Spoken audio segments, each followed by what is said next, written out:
Hey guys, happy Monday. Here's the big question.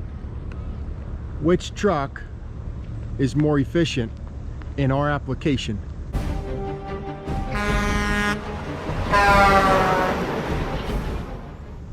To the right is a 2016 T680, and we have a 1999 Kenworth W900. Emission motor, pre-emission motor. So in 2008, we bought a new truck with all the emissions on it, and it gave us a lot of headaches. It was a nightmare, and it gave me a little fear of buying any more new trucks. So for the next couple years, we bought a lot of used trucks and fixed them up.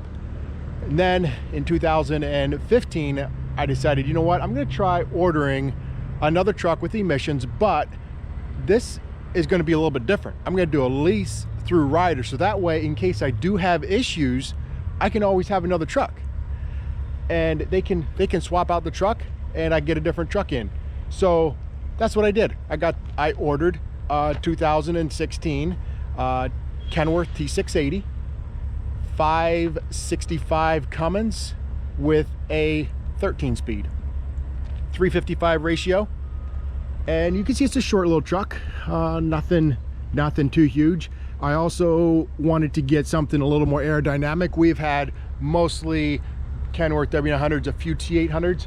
I wanted to get something a little aerodynamic so that we could say, hey, how does it work in our fleet, in our operation? How does aerodynamic truck work? Does it make sense?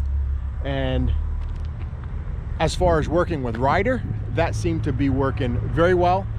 We did have some issues with this truck, and they've always supplied us with another truck, so that's been working out well. Unfortunately, you know, it's not a truck that has a wet line on it, or, you know, has overweight permits, because we do a lot of that. And I'll give you a trailer tour or like a yard fleet tour one of these days and show you some of the different things that we haul, or some of the different trailers that we pull, and why our fleet is somewhat unique.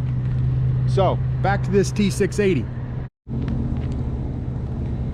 So overall, this truck's been a good truck.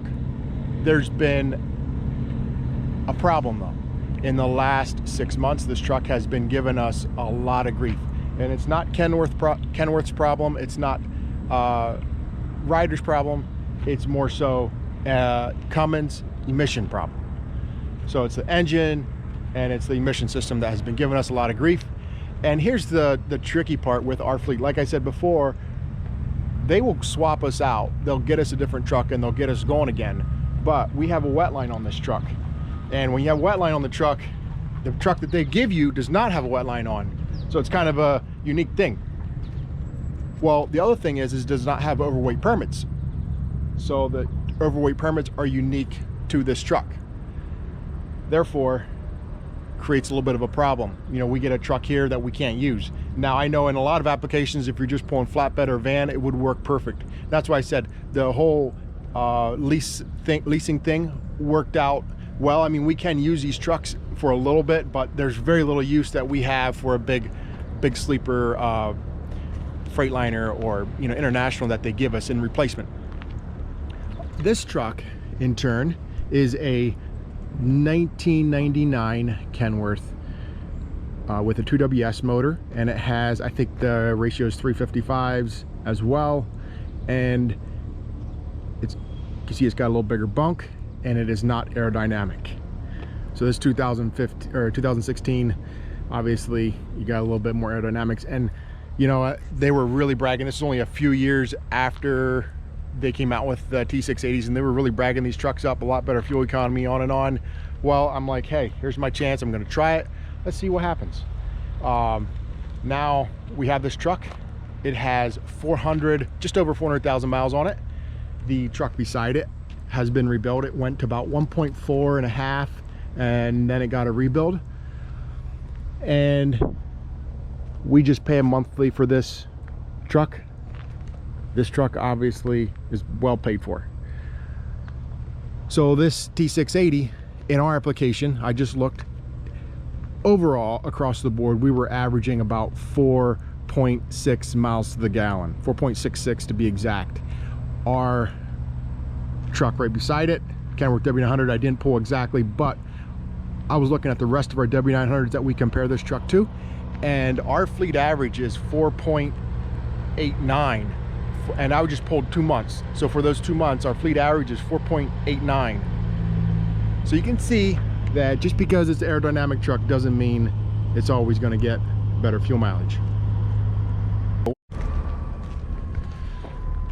So one of our drivers just showed up and he's going to take that 99 out. But this T680, like I said, it's been giving us a bit of grief. And you know, looking at the fuel mileage, looking at the DEF fluid that we have to put in here, these emission trucks, you know, in our fleet do not do well. And same way with our new trucks. You know, I've shared some of the fuel mileage with our new trucks in a previous video. You know, the 2019s, they're 500 commas with 13 speeds. Those are 373 ratios. And actually, right there's one of them. So you can see it's pretty much the same truck as that T680, except it's got the X15 Performance Series and a 62-inch flat top. So these emission motors have not been that great for fuel economy, you know. And then comparing, here's a W900 versus that T680, and you would think, well, it's definitely more aerodynamic, it should get better fuel mileage, but really it is one of the worst performing trucks in our fleet for fuel mileage. And then on top of that, you have to add in DEF fluid.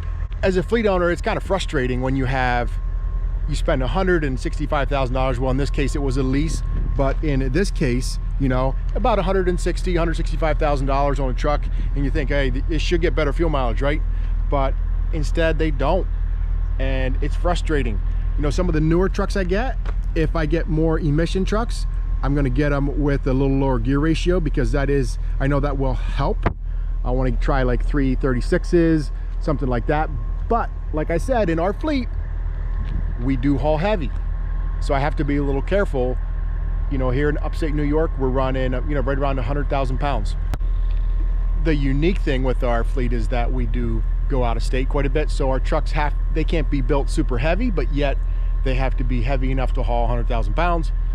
But yet go into Pennsylvania, go into Virginia, go into Ohio, you know, some of these states. So trailers are the same way. It's tricky. So I just want to give you guys a little look into these two trucks. The T680, aerodynamic, new emission motor, lots of problems. It's been in the shop almost 3 to 4 months if I figured everything out all together. Probably 3 to 4 months of shop time. So here's the other thing with these two trucks is you can see the ground clearance. There's really no difference. You know, they're both sitting on 24.5 tall rubber. As far as the T680, the inside, the interiors on these newer trucks, they're great. You got lots of room, lots of leg room.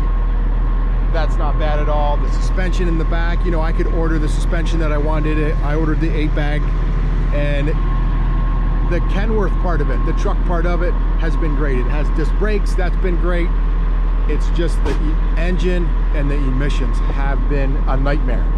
And if we could somehow get rid of these emissions, I don't know, I'd love to, but unfortunately, being a lease truck, we can't.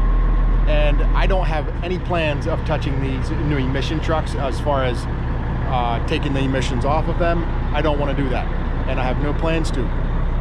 So hopefully the newer trucks even got figured out better than this one. Like I said, this one you got around 400,000 miles on, and you start having all these troubles. Well, it kind of freaks me out a little bit, because I got 3 new ones that are getting, you know, they're around 150, 200,000 miles on. So the other thing with this truck is trying to get drivers to drive this truck. You see a W900 sitting next to it, they don't go for that truck.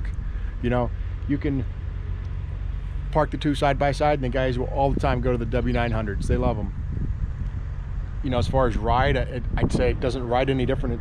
It's the same suspension as our W900s. The only thing that's different is you can see the hood is sloped. You know, it looks a little more aerodynamic.